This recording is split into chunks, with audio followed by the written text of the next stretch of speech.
Hello everyone, कैसे हो सब लोग। उम्मीद है कि सब बहुत अच्छे से होंगे। इस वीडियो में हम डिस्कस करने वाले हैं इलेक्ट्रिसिटी चैप्टर के पेज नंबर 220 के सारे क्वेश्चंस के बारे में। अगर आपने इसे प्रीवियस वीडियो अभी तक नहीं देखा, साथ ही साथ आने वाले वीडियोस का सॉल्यूशन देखना चाहते हो तो कंप्लीट प्लेलिस्ट का लिंक मिलेगा आपको डिस्क्रिप्शन में, तो एक बार डिस्क्रिप्शन आप जरूर चेक कर लोगे। क्वेश्चन नंबर 1 क्या है? What determine the rate at which energy is delivered by a current. Sir कुछ समझ नहीं आया, ये क्या हो गया? देखो फिर से पढ़ोगे। व्हाट डिटरमाइन, कौन सा टर्म जो है डिटरमाइन करता है rate at which energy is delivered by a current. मतलब क्या हुआ इसका कि what determine the rate at which energy को हम लोग दूसरे फॉर्म में क्या लिख सकते हैं? Work done. यानी कि वर्क डन के रेट को डिसाइड करता है। वर्क डन के रेट को कौन डिसाइड करता था? तो आपको याद होगा, ये डिसाइड करता था इलेक्ट्रिक पावर, है ना। P equals to W by T तो था, या E बाई टी आप लिख सकते हो। एनर्जी बाई टाइम या वर्क डन बाई टाइम, दोनों का बात तो सेम ही है। यानी कि जो हमें पूछा है कि व्हाट डिटरमाइंस, तो सिंपल फॉर्म में हम लोग यहां लिख देंगे दैट इज इलेक्ट्रिक पावर। क्या लिख देंगे? That is electric power. ठीक है, यानी कि electric power determines the rate at which energy is delivered by a current. ठीक है, सिंपल सा हमारा ये इसका आंसर था। आते हैं इसके सेकंड क्वेश्चन के ऊपर। सेकंड क्वेश्चन क्या है कि an electric motor takes 5 ampere from a 220 volt line. तो जो गिवन है ना, सबसे पहला हमारा काम क्या होता है? गिवन को लिख लेना, तो क्वेश्चंस और सिंपल हो जाता है। सबसे पहले हमें करंट दिया हुआ है, आई दिया हुआ है। आई कितना दिया है? 5 एम्पियर। ठीक है, उसके साथ साथ वी दिया हुआ है कितना? 220 वोल्ट, है ना। कितना दिया है? 220 वोल्ट हमें गिवन है क्वेश्चन में। ठीक है, डिटरमाइन द पावर, अच्छा पावर हमें निकालना है, एंड एनर्जी, अच्छा पी हमें निकालना है, और ई यानी कि एनर्जी निकालना है।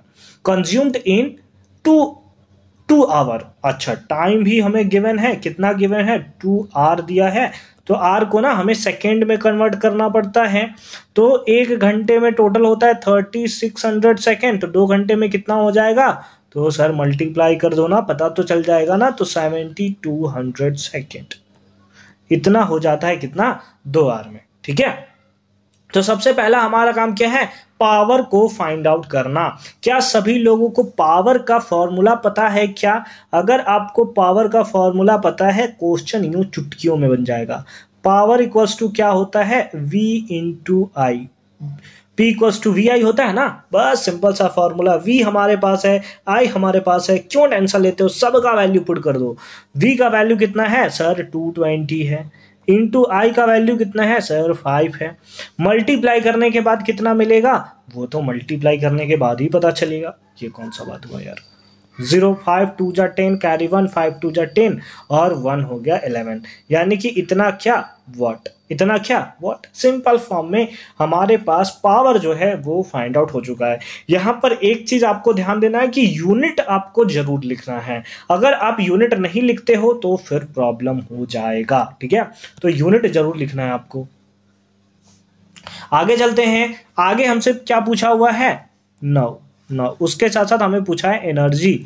एनर्जी का फॉर्मूला हम लोग जानते हैं क्या? Power into time. क्या जानते हैं? Power into time. सर ये हम कैसे जानते हैं भैया? ऊपर तो हमने देखा था P इक्वल्स टू क्या? W by T. तो अगर W निकालना हो तो क्रॉस मल्टीप्लाई करेंगे तो पावर इंटू टाइम ही तो होगा। तो बस वही फॉर्मूला हम लोग क्या कर रहे हैं, यहां पर हम लोग फाइनली पुट कर रहे हैं। ठीक है, पावर अभी निकल कर आया है। हाँ सर, पावर अभी तो हमने निकाला है। कितना निकाला था? 1100। तो ये हमने लिख दिया क्या? ये हमने लिख दिया 1100 इंटू टाइम कितना है? टाइम है हमारे पास 7200। कितना है? 7200। ये है। जीरो को सबसे पहले लिख दिया जाए, 4 जीरो है तो इंटू 10 टू दी पावर 4, ऐसा तो कुछ होने वाला है हमारे पास। फिर 11 2 जा 22, कैरी 2 77, और ये हो गया कितना? 92। यानी कि 792 इंटू 10 टू दी पावर 4। इतना क्या? जूल। अगर आप चाहो तो इतना छोड़ सकते हो। आप चाहते हो कि नहीं साइंटिफिक नोटेशन के टर्म्स में लिखें, 7.92। साइंटिफिक नोटेशन में क्या होता है कि जो पॉइंट होता है ना, एक डिजिट के बाद लगता है। तो 7.92 इंटू पॉइंट को, क्योंकि आपने 2 डिजिट लेफ्ट शिफ्ट किया है तो 2 पावर बढ़ा दो, यानी कि 10⁶ इतना क्या joule, and that is the right answer of this question. I hope कि ये क्वेश्चंस भी आपको बहुत अच्छे तरीके से समझ में आया होगा कि कैसे हमने इसका सॉल्यूशन किया है। मिलते हैं आपसे अगली वीडियो में इसके एक्सरसाइज के सॉल्यूशन के साथ। तब तक के लिए अच्छे से पढ़ाई करते रहिए। All the very best for your upcoming examination.